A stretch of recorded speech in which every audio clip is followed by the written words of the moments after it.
ဒီမှာဂျပန်စူပါမှာတရက်သီးမဲ့တွေ့လို့အားရဝမ်းသာနဲ့ကြီးလိုက်တာမလေးတရက်သီးမဲ့တစ်ခါစားဖို့ဈေးကိုစဉ်းစားနေရတယ်တစ်လုံးကို400ကျော်တော့မှနော်အခွန်နဲ့ဆိုရင်399ခွန်နဲ့ဆို430မြန်မာငွေနဲ့ဆိုဘယ်လောက်ကျသွားပြီလဲ430တော့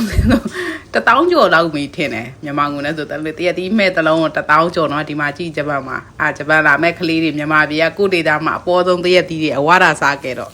ကိုဒီမြန်ငငယ်ကအမလေးတရက်ပဲအောက်ကကိုမစင်ဘူးတရက်ပြီးပေါ်တဲ့ဒေသမှာနေလာပြီးတော့ဒီရောက်မှတရက်ဒီကိုဒီမှာကြည့်ပါအောင်မြန်မာငွေတစ်လုံး1000ကျော်ကတော့မှအရသာဟို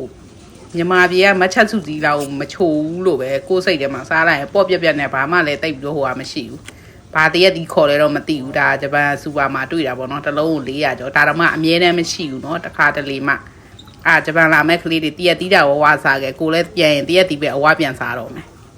ဒါကတော့ဟိုဟာတပစ်တီးပေါ့နော်ဒီတပစ်တီးကတော့ဂျပန်တပစ်တီးကတော့ပူကောင်းတယ်သူကအထဲမှာအဆီလည်းမရှိဘူးစားလို့လည်းကောင်းတယ်ဈေးလည်း300ကျော်ပဲ